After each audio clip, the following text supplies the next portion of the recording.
Thanksgiving at Sharon Whitmore's house always smelled like butter, cinnamon, and somebody else's expectations.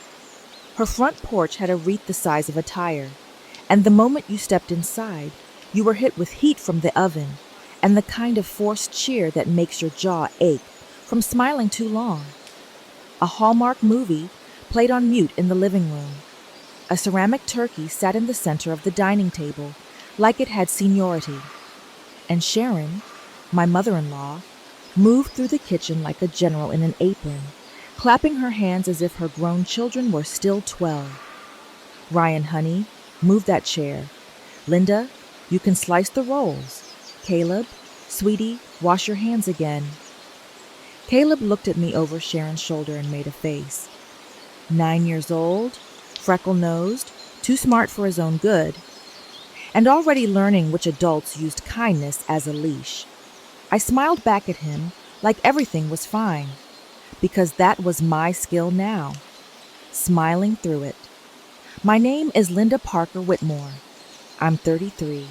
I live outside Columbus, Ohio, in a 3-bedroom house with white siding and an HOA that sends passive-aggressive emails about recycling bins. I work in healthcare administration, good salary, long hours, the kind of job that makes you great at spreadsheets and terrible at relaxing. I'm also the second wife. Ryan's first marriage ended quietly, painfully, the way so many do.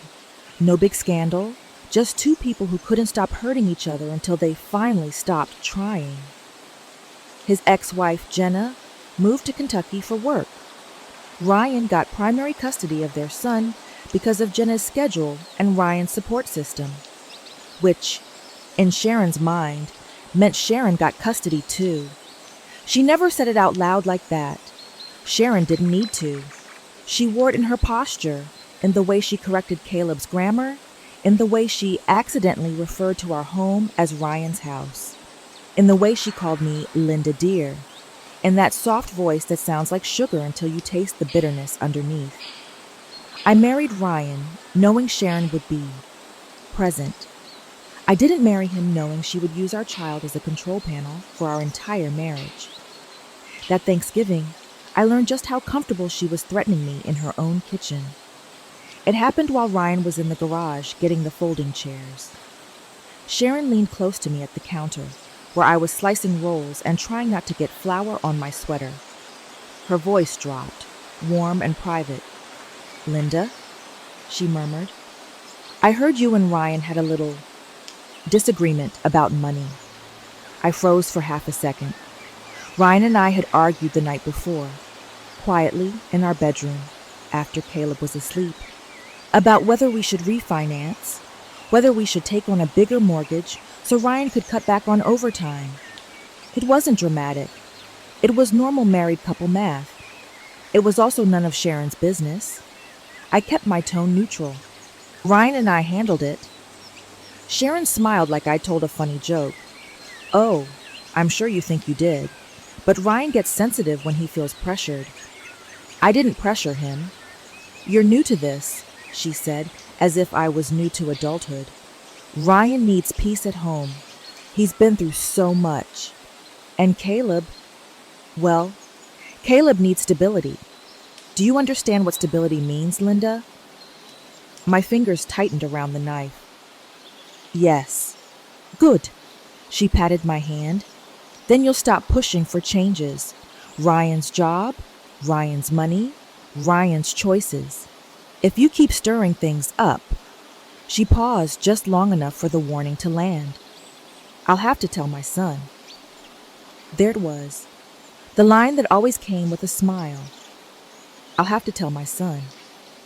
Like she was protecting him from me, like I was the intruder and she was the security system.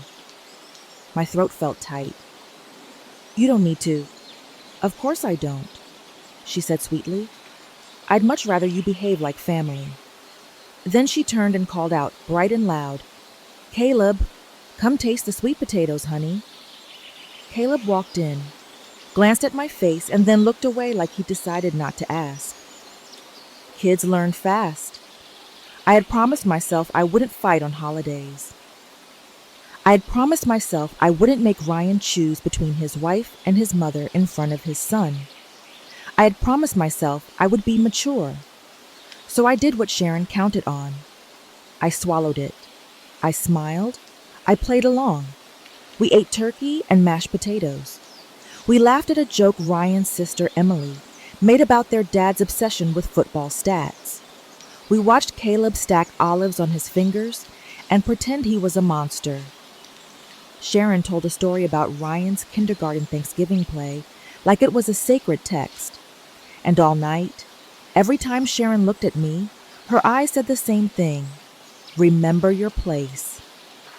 On the drive home, Ryan was in a good mood. Caleb dozed in the back seat, his head bouncing gently with the turns.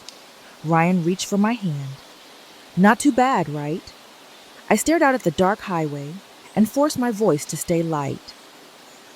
Not too bad. Ryan squeezed my fingers. Thanks for trying, Lynn.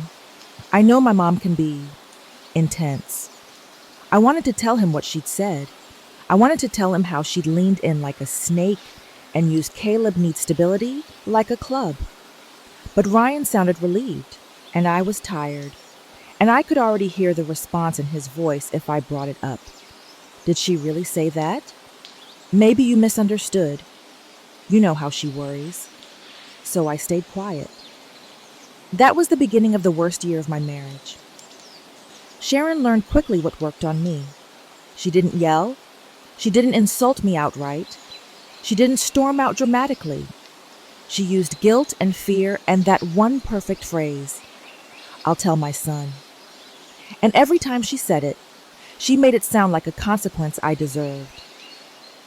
When Ryan and I disagreed about parenting, like whether Caleb should have a phone, Sharon somehow knew within a day and would call me.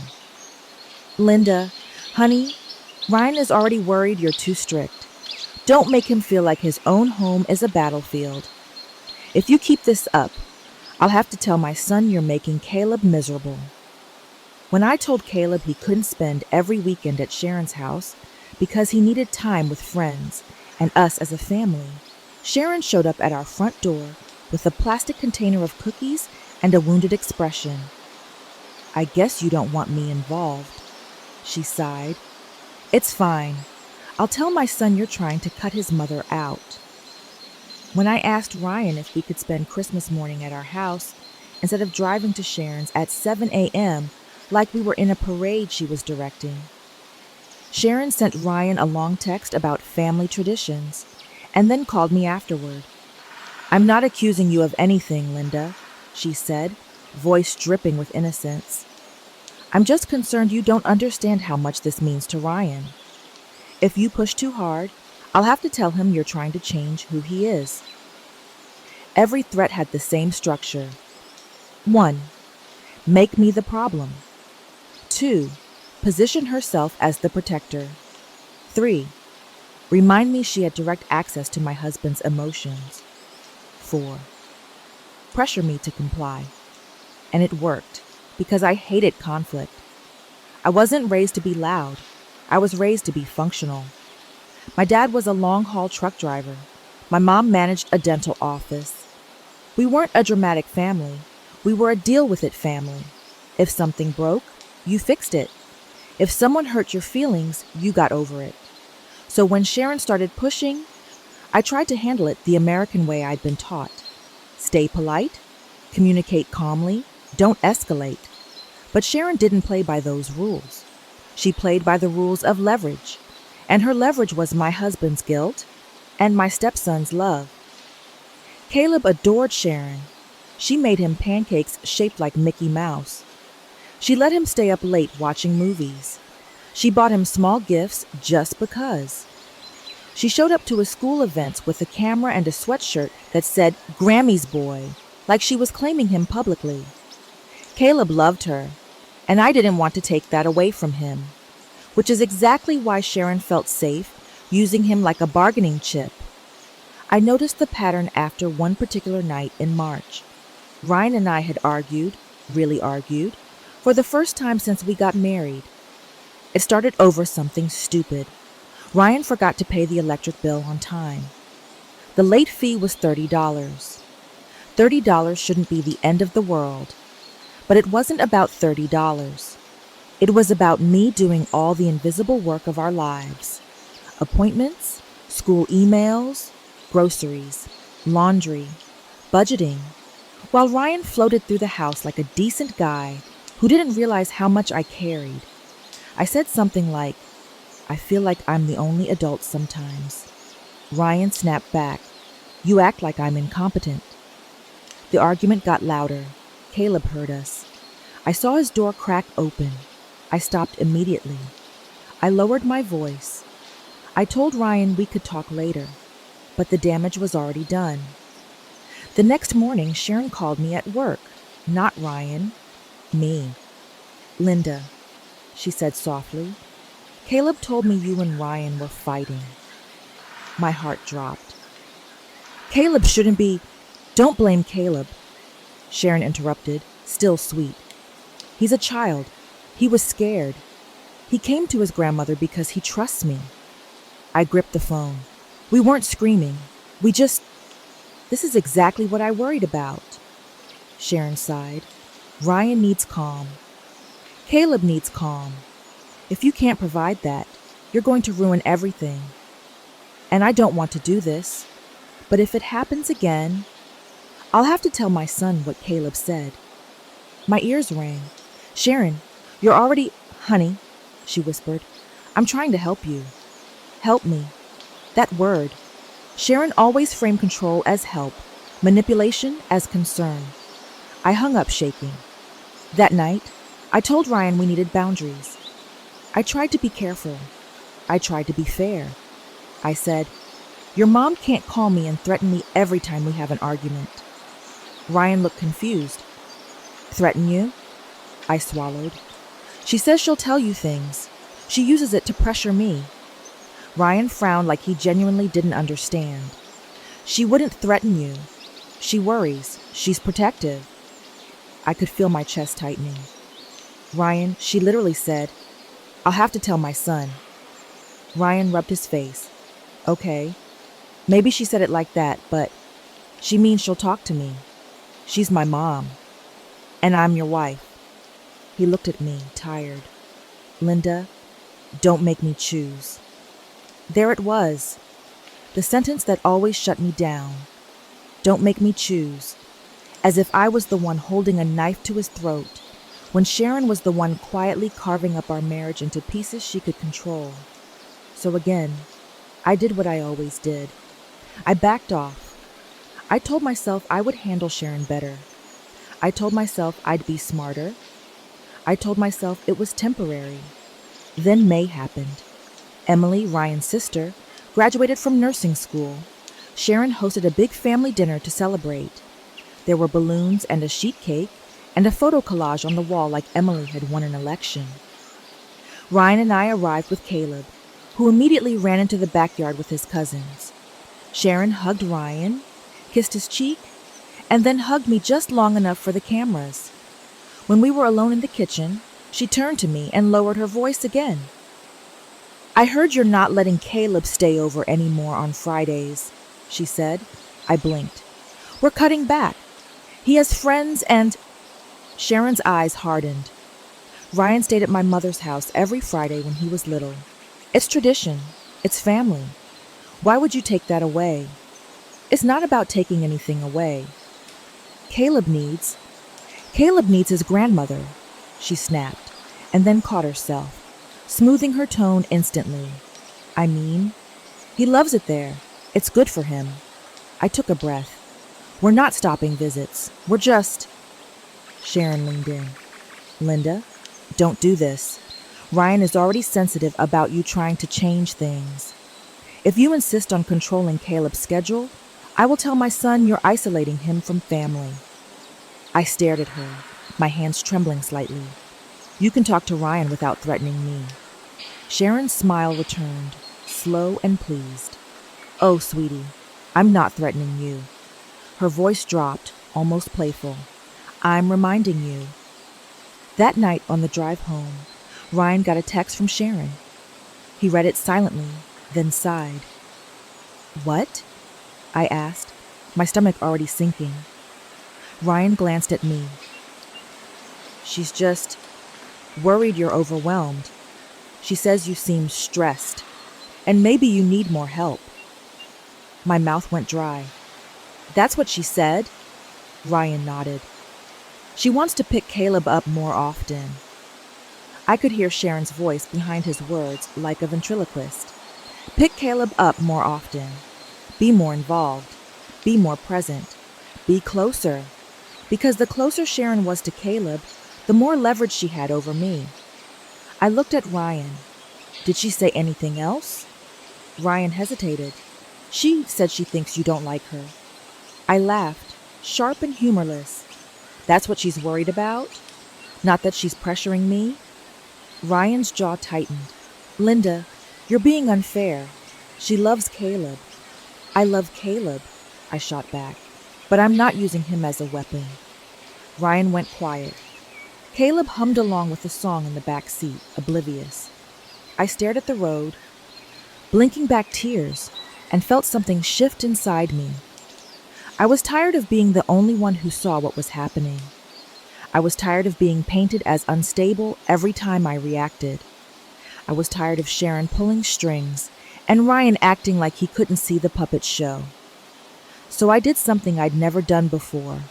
I started documenting, not because I wanted revenge, because I wanted proof.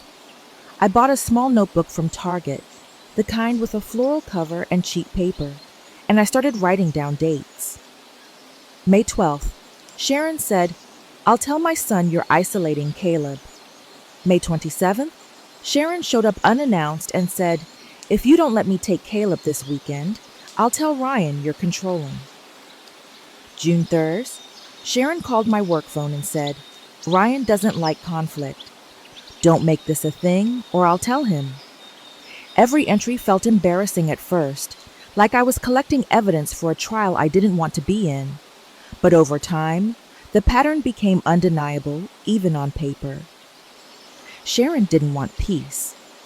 Sharon wanted power, and she wanted it through my marriage.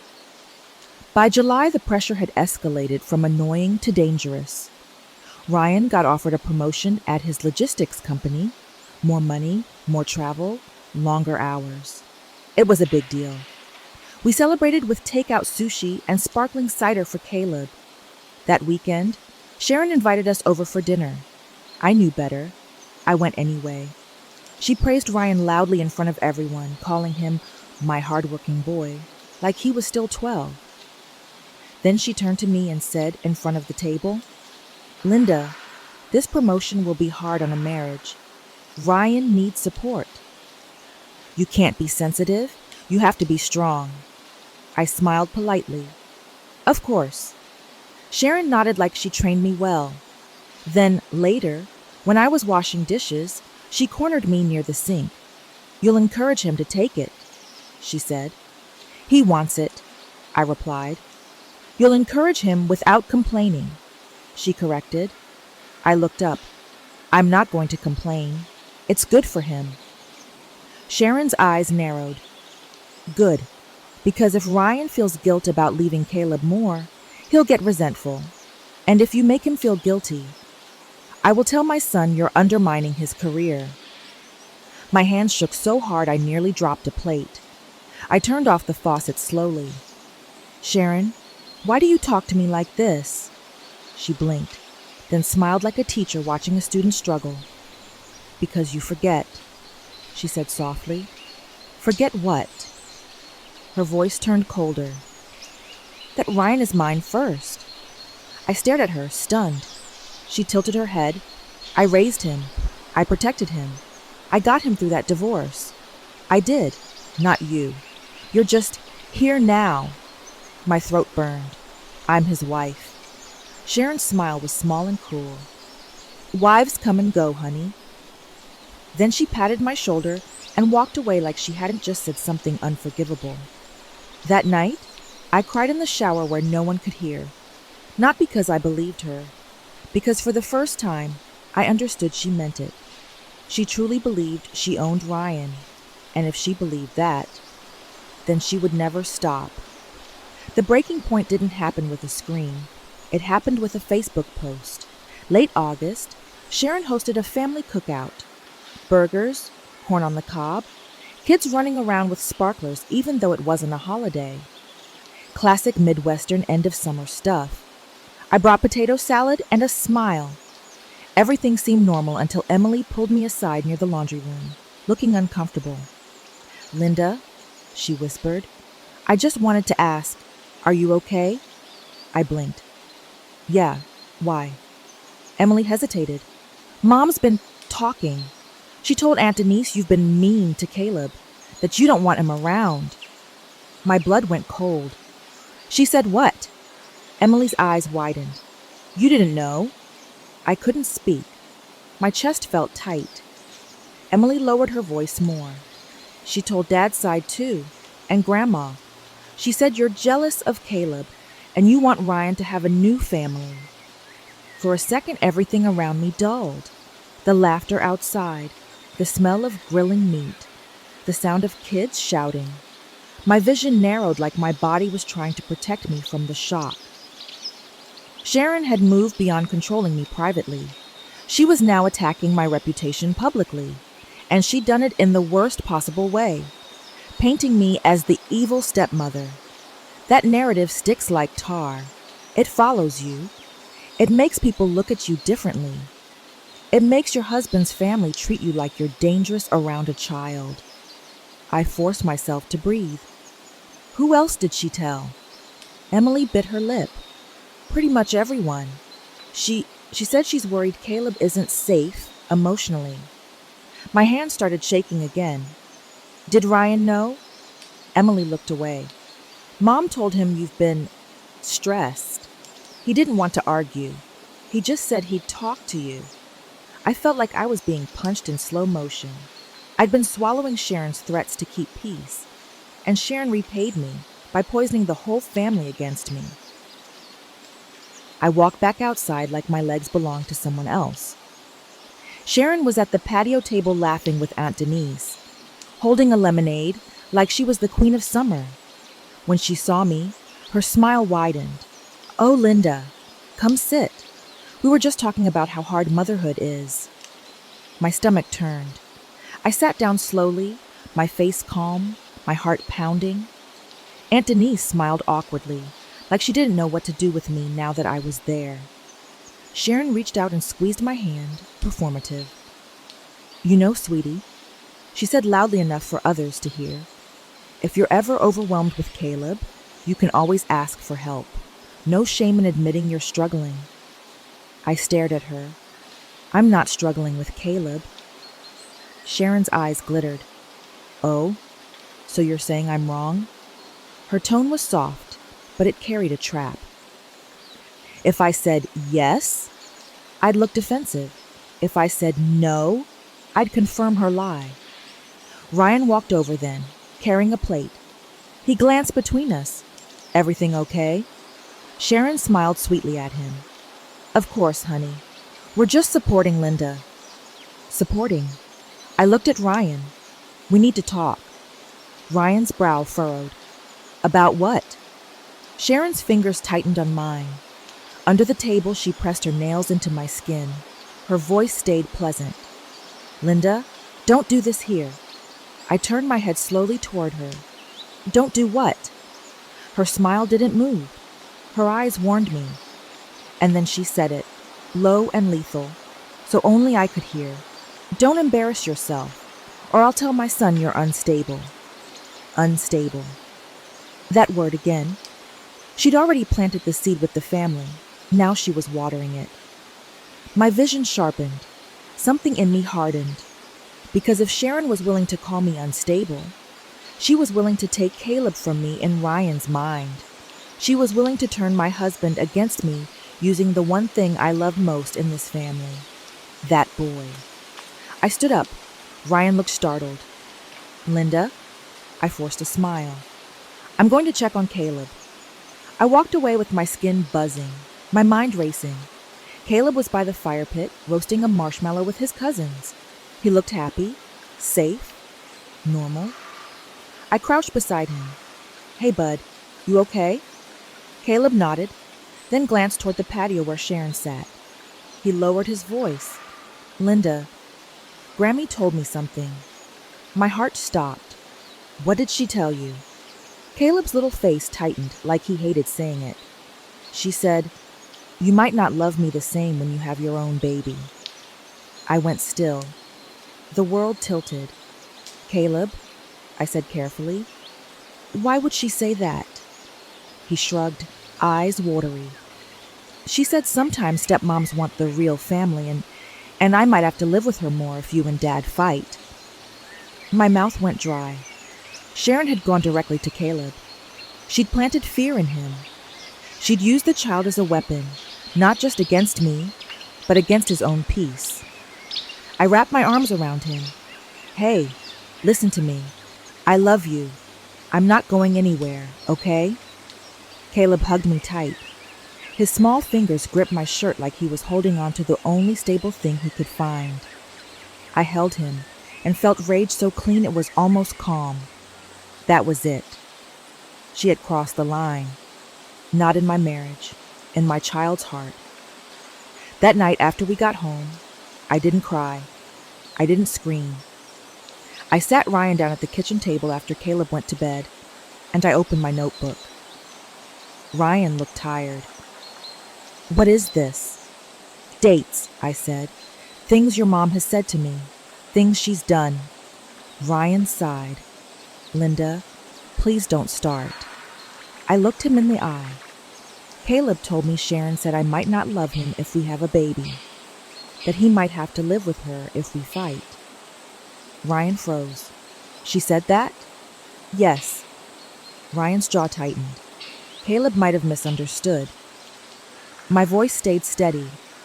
Did he misunderstand when she told Aunt Denise I'm mean to him? Did he misunderstand when she told your dad's side, I'm jealous of your son? Ryan blinked. She told them that? I slid my phone across the table. I'd done something else while we were at the cookout.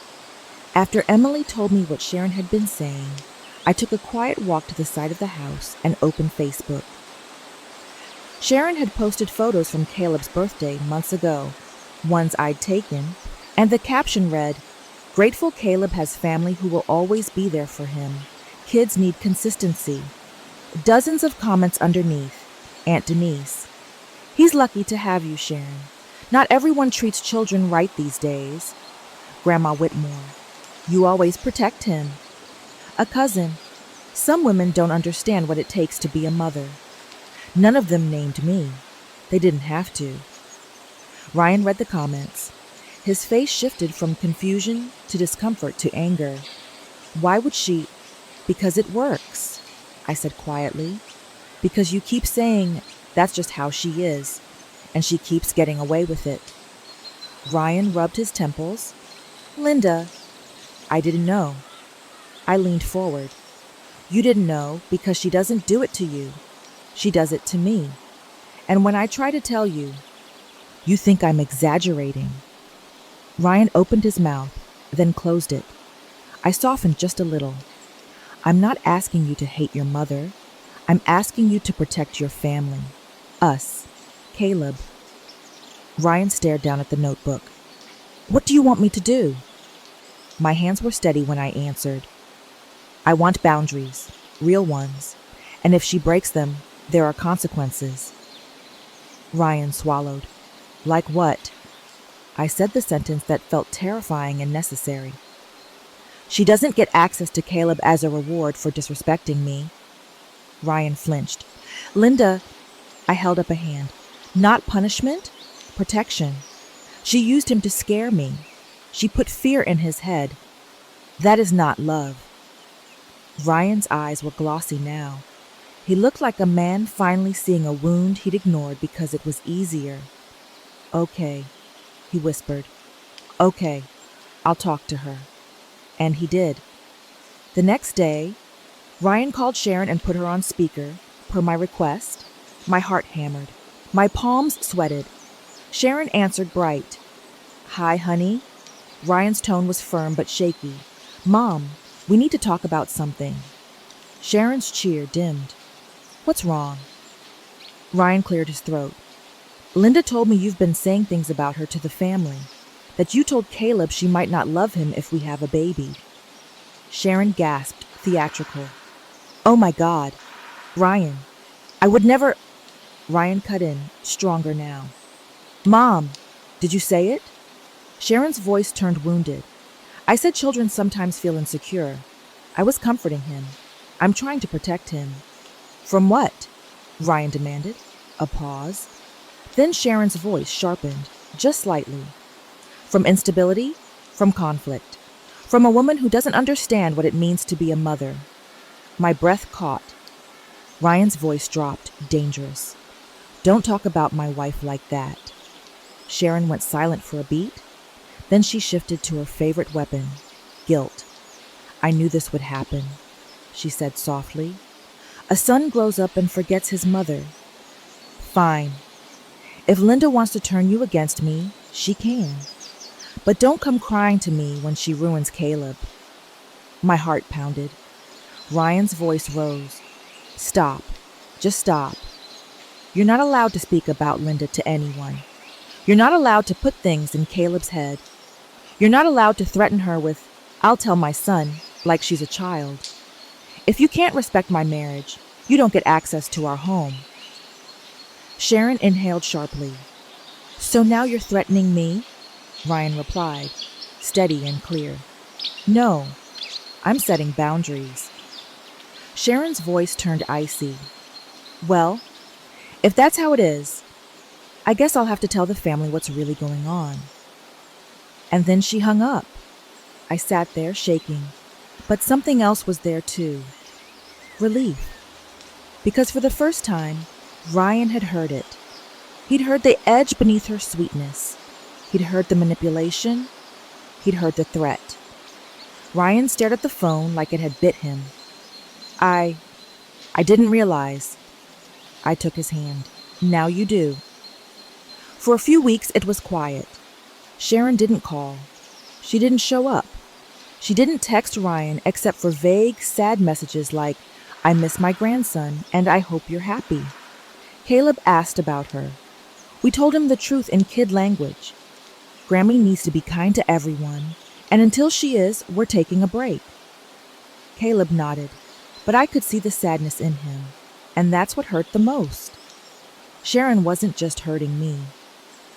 She was hurting Caleb. Then October hit, and Sharon made her move. It started with a phone call from my own mother. Linda, my mom said, sounding strange, did you have a fight with Ryan's family? My stomach dropped. Why? Mom hesitated. Someone from Ryan's side, your aunt-in-law, Denise, messaged me on Facebook. She asked if you're okay. She said you've been acting erratic and that Sharon is worried you might leave with Caleb. My vision blurred. She said what? Mom's voice tightened. Honey, what is happening? I sat down hard on the edge of my bed. My hands shook. Sharon had reached out to my family too. She was expanding the smear campaign, trying to isolate me, trying to make people see me as unstable and dangerous. And she was using the one accusation that could destroy me instantly, that I might leave with a child. I took a deep breath. Mom, listen to me. Sharon is lying. She's been manipulating Ryan and me. She used Caleb. We set boundaries. She didn't like it. Mom went quiet. So, she's retaliating. Yes. Mom exhaled. Okay. What do you need?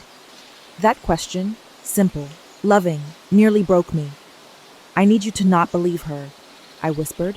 Mom's voice was firm. I believe you. That night, Ryan got a call from his dad, Tom. Tom never called to chat. Tom texted about football scores and lawnmower brands. If Tom called, it meant Sharon had lit a fire. Ryan answered on speaker. Dad, Ryan said cautious. What's up? Tom's voice was strained. Son, your mother is upset. Ryan's jaw tightened. I know. Tom sighed. She says Linda is turning you against the family. She says she's worried about Caleb. She says Linda yelled at her and... Ryan interrupted. Dad, Mom has been threatening Linda. She's been telling people Linda is mean to Caleb. She told Caleb Linda might not love him if we have another baby. She crossed a line. Silence on the phone. Then Tom said quietly, Sharon said Linda is unstable. My stomach clenched. Ryan's voice was controlled. Dad, that's a lie. Tom hesitated. Son, I'm not taking sides. I'm just asking if everything is okay. Ryan looked at me. I nodded once. Steady. Ryan spoke clearly. Everything is okay. Caleb is okay. Linda is okay. The only issue is Mom refusing to respect boundaries. Tom sighed. She wants a family meeting. Ryan laughed once, humorless. Of course she does. Tom's voice lowered. Ryan, your grandma is worried. Your aunts are worried. Your mom is telling everyone you're being manipulated. If you don't show up, it'll look bad. Ryan's face tightened. He hated looking bad. He hated being the villain. Sharon knew that. That was why she did this publicly. So social pressure would do her work. Ryan looked at me again, silently asking. I could have said no. I could have protected my peace and refused the circus. But I'd learned something important. Sharon thrived in private, where she could twist words and make me look crazy. If she wanted public, I would give her public. I squeezed Ryan's hand. We'll go. Ryan's eyes widened slightly.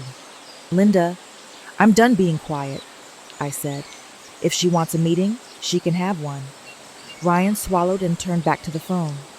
Fine, we'll come. Tom sounded relieved. Good. Sunday, dinner, 6.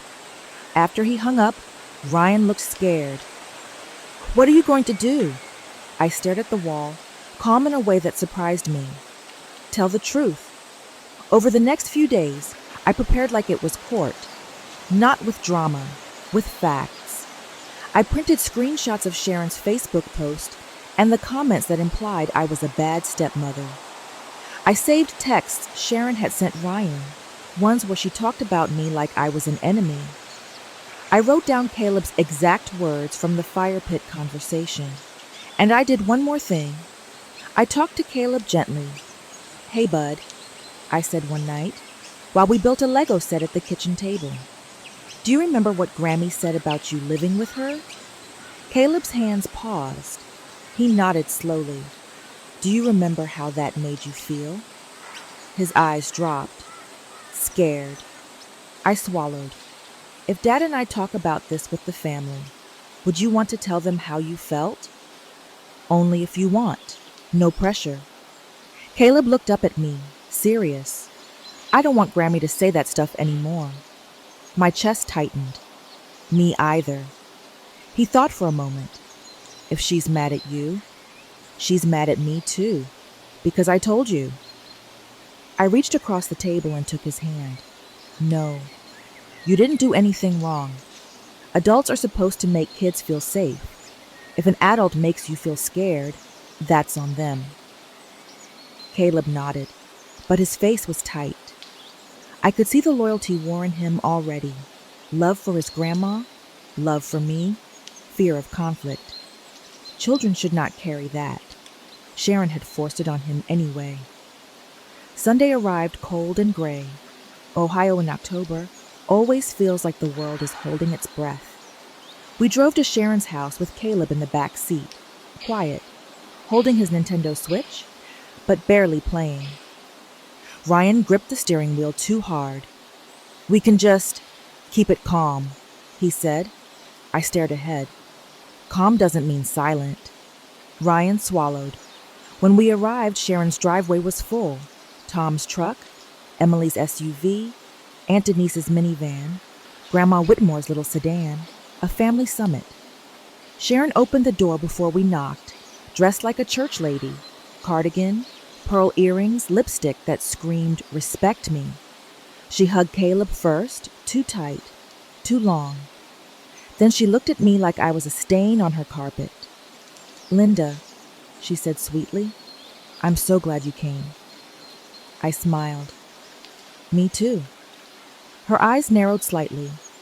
We walked into the dining room, and I saw Sharon had set the table like it was a holiday.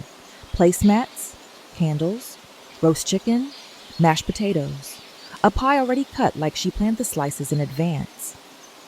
Everyone sat stiffly. Polite smiles stretched thin. Sharon took her seat at the head of the table like a judge. Tom sat beside her, looking uncomfortable. Ryan sat across from her. I sat next to Ryan. Caleb sat next to me. Sharon folded her hands. Before we eat, I just want to say how grateful I am for family. Family is everything, and when family is threatened, when children are affected, we have to address it. I felt my pulse steady. Here we go. Sharon looked at Ryan. Honey, I've been worried. You've been distant. Caleb has been distant, and I've heard Linda has been struggling. Aunt Denise nodded dramatically, like Sharon had already primed her. Emily looked down at her plate. Grandma Whitmore sighed. Children should not be around conflict, she muttered. Sharon turned toward me, her voice dripping with concern. Linda, I don't blame you. Being a stepmother is hard, but when you lash out, when you create tension... Ryan's jaw tightened. Mom, Sharon held up a hand. Let me finish, Ryan. This is important. She looked at the table like she was announcing a diagnosis. I think Linda needs help. I think she's overwhelmed.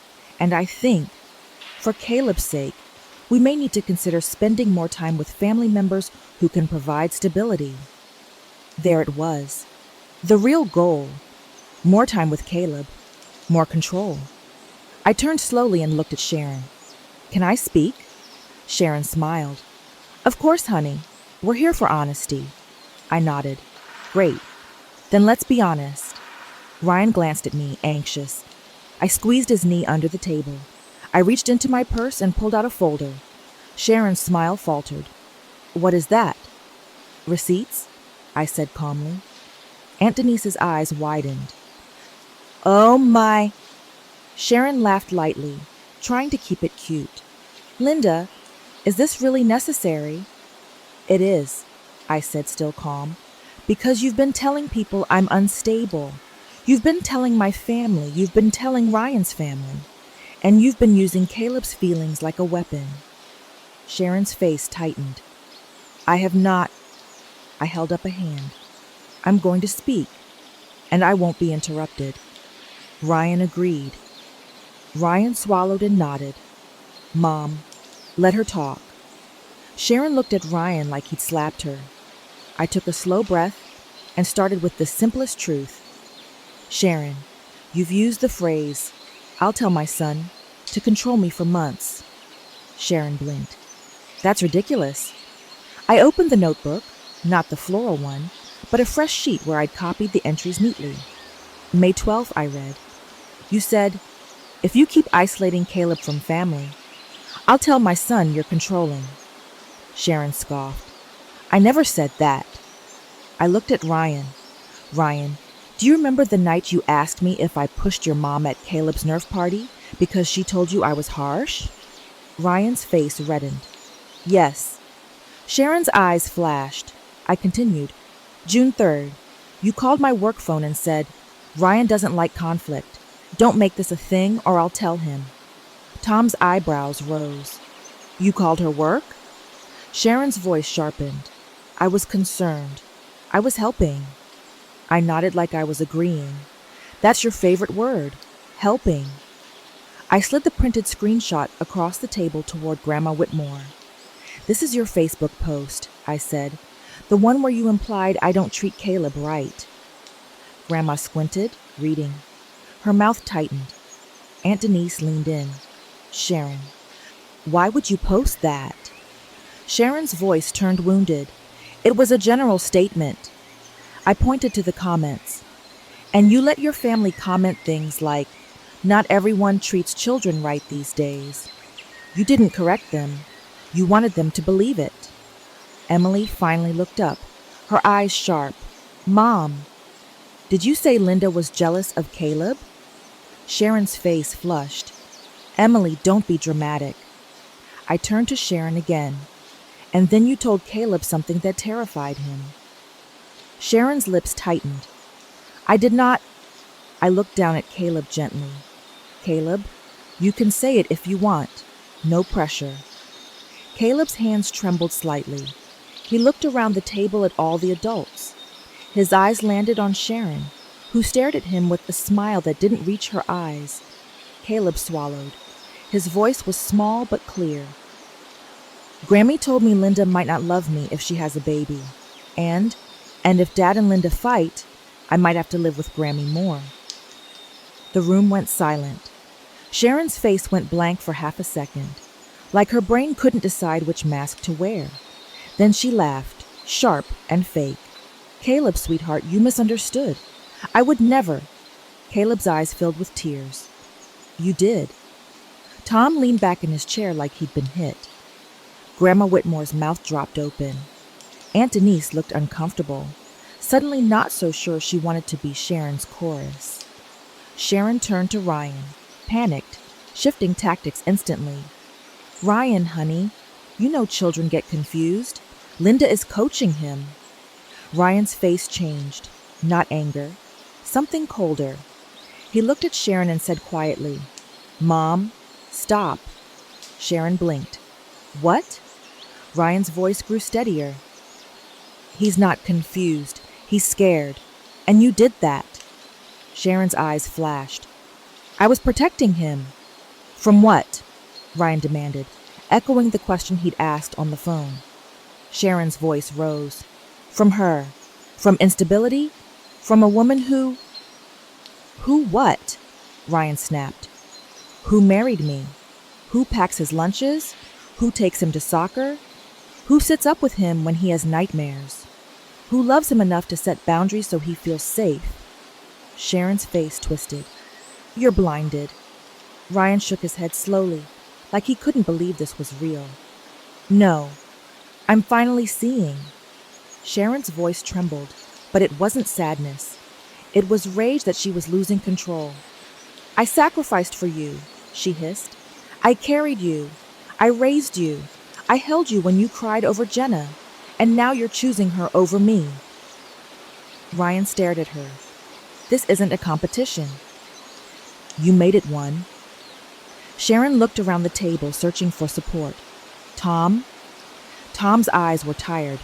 Sharon, did you really call Linda's mom? Sharon snapped. I was warning her. Linda is...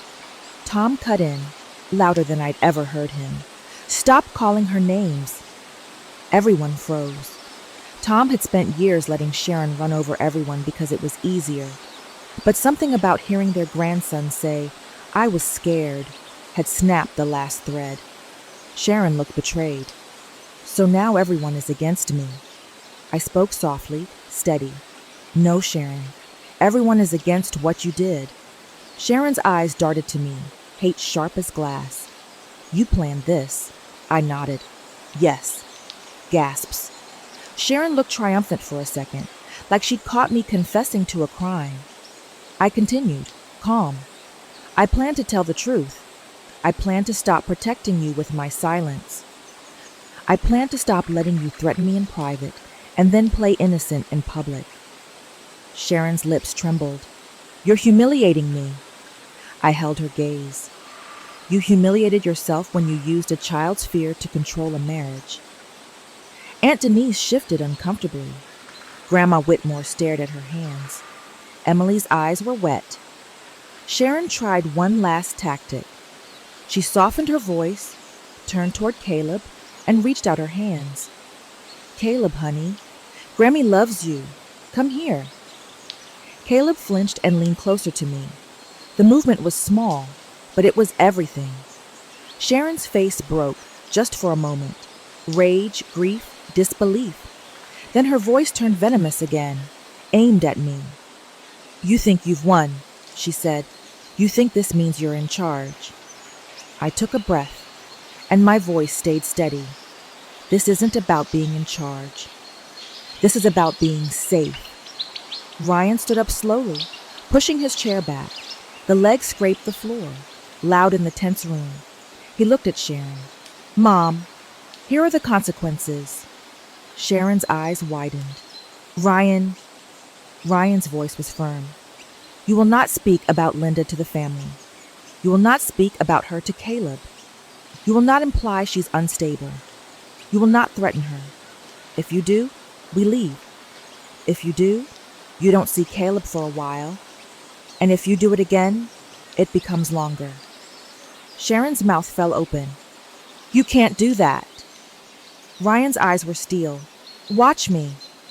Sharon looked at Tom like he would save her. Tom didn't move.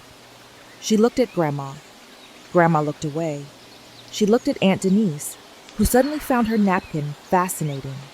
Sharon's voice rose, frantic. This is my grandson, Ryan answered, unwavering. He's my son. Then he looked at me, something raw in his eyes. I'm sorry, he said, loud enough for everyone. I'm sorry I didn't believe you sooner. My throat tightened. I nodded once, because if I spoke, I might break. Ryan picked up Caleb's jacket. We're leaving. Sharon stood too, shaking. Ryan, don't you walk out on me in my own house. Ryan paused at the doorway and turned back. His voice was quiet, final. You walked out on my marriage a long time ago, Mom. You just stayed in the room while you did it. The room went silent. We left Sharon standing there, hands clenched, her perfect dinner untouched, her power slipping through her fingers. In the car, Caleb exhaled like he'd been holding his breath for months. Ryan stared forward, jaw tight, eyes wet. I said softly, You okay? Ryan swallowed. No. I nodded. Me neither. Caleb's voice came small from the back seat. Is Grammy mad at me? My heart cracked. I turned in my seat and reached back to touch his knee. No, bud. Grammy is mad because adults don't like being told they're wrong. But you did the brave thing. Caleb stared at his hands. I didn't want to hurt her. Ryan's voice broke. You didn't hurt her. She hurt you. That was the first time Ryan said it out loud. Not, that's just how she is. Not, she means well. He named it. She hurt you. And naming it changed everything. The aftermath was messy, because consequences always are when someone has gotten away with control for too long. Sharon sent texts, long ones, crying emojis, Bible verses, accusations. I hope you're happy, Linda. You've stolen my family. Ryan, you'll regret this. Caleb will grow up and hate you. Ryan didn't respond. That was new. Emily called me a few days later. I'm sorry, she said, voice shaking. I knew Mom was saying things. I didn't realize it was that bad. I exhaled. Thank you for telling me. Emily hesitated. She's telling people you ambushed her. I laughed softly. Of course she is. Emily's voice turned bitter. She's also telling people Caleb lied. My stomach twisted. What did you say? Emily's answer was simple. I said I watched my nephew's face when he said it. Kids don't fake that fear. I nearly cried. Tom called Ryan a week later. Your mom hasn't spoken to me, he admitted quietly. She's furious. Ryan's voice was firm. Dad, I love Mom, but I won't let her do that again. Tom sighed. I wish I'd stopped her sooner. That apology, too, felt like a shift, like the whole family had been living under Sharon's weather for decades, and now someone had finally said, this storm isn't normal. Sharon tried to break the boundary in smaller ways. She dropped gifts on our porch. She sent Caleb a card that said, Grammy will always be your real home. Ryan threw it away before Caleb saw it. She called our neighbor, yes, our neighbor, and asked if Caleb was okay. Our neighbor, a retired teacher named Mrs. Jensen, told Ryan, and then asked me if I needed her to accidentally water Sharon with the garden hose if Sharon showed up. Americans have a special kind of neighbor solidarity when they see family drama. It made me laugh for the first time in weeks. Ryan and I started therapy. Not because we were broken beyond repair, but because we were finally being honest about the cracks. Our therapist, a calm woman named Dr. Patel, listened to the story and said something that stuck in my bones. "Your mother-in-law used triangulation," she said. "She inserted herself as the third point in your marriage. The only way to end it is for the married couple to become a united front, not in secret, in action. A united front." Ryan and I practiced it like a muscle. If Sharon texted me, I didn't answer. I forwarded it to Ryan. Ryan responded once, short, "Please respect our boundaries." Then silence.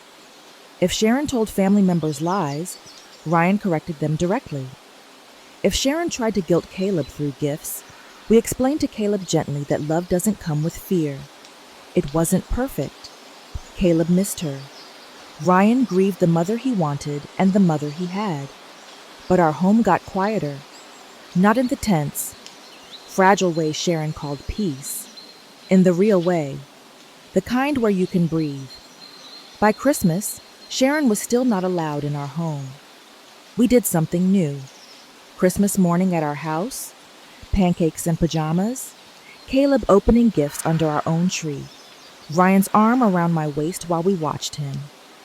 Emily and Tom stopped by in the afternoon with cookies and awkward apologies that slowly turned into real conversation. And for the first time since I married into this family, I felt like I wasn't performing. I was living. On New Year's Eve, Caleb asked if we could FaceTime Sharon. Ryan looked at me.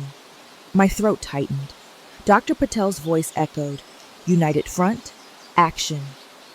Ryan knelt beside Caleb. "We can, but only if Grammy is kind. If she says anything scary, we end the call." Caleb nodded. Ryan called Sharon. "Put it on speaker." Sharon answered instantly, breathless. "My baby, my Caleb." Caleb smiled, shy. "Hi, Grammy." Sharon's voice softened. "Oh, honey, I've missed you so much. Are they treating you okay?" Ryan's eyes narrowed. "Mom." Sharon paused, then sighed dramatically. "I'm just asking." Ryan's voice stayed firm. "Ask him about school. Ask him about his games. Don't imply anything about us." A long pause. Then Sharon said, clipped, "How is school, Caleb?" Caleb chatted about a science project and soccer. Sharon responded appropriately, though her tone felt tight, like she was chewing on nails. Then, near the end, Sharon couldn't help herself. She said, "Grammy hopes someday you'll understand who really loves you." Ryan's hand moved instantly. He ended the call. Caleb blinked. "Why did you hang up?" Ryan's voice was gentle. "Because that sentence was not kind, and we said we would end the call." Caleb's face crumpled for a second. Then he nodded, swallowing his disappointment like a little adult. I hugged him. "You did great." That night, after Caleb went to bed, Ryan sat on the couch staring at the dark TV screen. "I always thought," he said quietly, "that if I just didn't upset her, everything would be okay." I sat beside him. "That's what she trained you to believe." Ryan nodded slowly. "And she tried to train you." I exhaled. "Yeah." Ryan looked at me, eyes wet. "Thank you for not giving up on us." I leaned my head on his shoulder. "Thank you for finally choosing us." He whispered, "I should have sooner." "Maybe," I said, "but you did." And that mattered. Sharon didn't disappear. People like her rarely do. They just lose access when the doors stop opening. By spring, she was still telling a version of the story where she was the victim. Some family members believed her, some didn't. The ones who mattered most, Ryan, Caleb, and the life inside our house, didn't. One Saturday in April, Caleb came home from soccer, sweaty and happy, and announced, "Coach said I'm getting better at defense." Ryan ruffled his hair. "That's my boy." Caleb looked at me. "Linda, can we make pancakes tonight too?" I smiled. On a Saturday? He shrugged. Pancakes make things feel safe. My throat tightened. Then pancakes it is, I said. Later that night, while pancakes sizzled on the griddle and Caleb laughed at Ryan's attempt to flip one in the air, I looked around my kitchen, the same kitchen where Sharon once leaned close and threatened me in a whisper, and I felt something heavy lift, because I understood the truth now. Sharon's power had never been real. It had been borrowed. It had existed only because we handed it to her every time we stayed quiet to keep peace. A marriage isn't something your in-laws get to manage, and a child should never be used as a bargaining chip. That spring, we kept our boundaries, we kept our routines, and we kept choosing each other, out loud, in action, every day. Caleb stopped flinching when the phone rang. Ryan started sleeping through the night. And I finally felt something I hadn't felt in that family for a long time. Welcome. Not because Sharon changed, but because we did. We chose peace that didn't cost me my dignity, and that's the kind of peace worth keeping.